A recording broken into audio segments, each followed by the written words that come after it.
ಕೂಡ ಯೂಸ್ ಮಾಡ್ತೀವಿ, ಹಾಗೆ ಏನಂತಾರೆ ಪ್ರಿಪೋಷನ್ ಆಗಿನೂ ಕೂಡ ಯೂಸ್ ಮಾಡ್ತೀವಿ. What is the difference between the conjunction and preposition? Conjunction ಮತ್ತೆ ಪ್ರಿಪೋಷನ್ ಗೆ ಏನ್ ವ್ಯತ್ಯಾಸ ಅಂತಂದ್ರೆ that one we will see in that of a now. ಈಗ ಏನು ಅಂತಂದ್ರೆ ನಾವು you are going to be taken all the preposition which having with that of some of relation with this. ಈ ಎಲ್ಲಾ ಪ್ರಿಪೋಷನ್ಸ್ ಗಳಿಗೆ ಏನಂತಾರೆ ಇದಕ್ಕೊಂದು ರಿಲೇಶನ್ಶಿಪ್ ಇದೆ, ಸಂಬಂಧ ಇದೆ.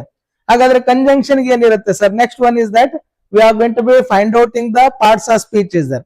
ಪಾರ್ಟ್ಸ್ ಆಫ್ ಸ್ಪೀಚ್ ಅಲ್ಲಿ ಏನಂತಾರೆ ಇನ್ನೊಂದು ಪಾರ್ಟ್ಸ್ ಆಫ್ ಸ್ಪೀಚ್ ಅನ್ನು ನೋಡ್ತಾ ಇದೀವಿ. That is what we are called with that of a conjunction is there. What is mean by that of a conjunction?